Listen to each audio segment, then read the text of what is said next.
Inflation came out closer to the upper end of the Reserve Bank's target bracket of 3 to 6%. The higher inflation level reduces the room for lower interest rates anytime soon, as the central bank uses higher interest rates to try and cap the rising inflation. Food inflation remains elevated at 8.8%, with the highest price increases recorded for vegetables and sugar and sweet products.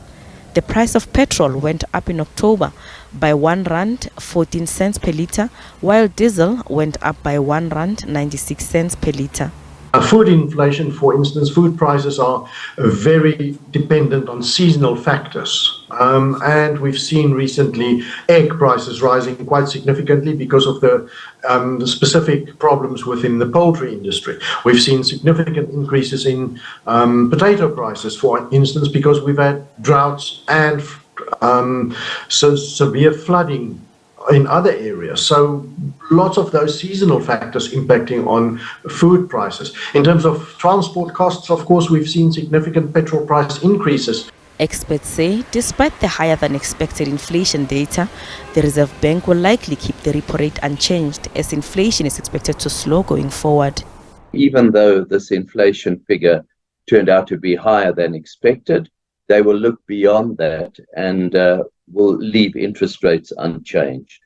But what it does show is that there is a danger in being overly optimistic about interest rates coming down anytime soon.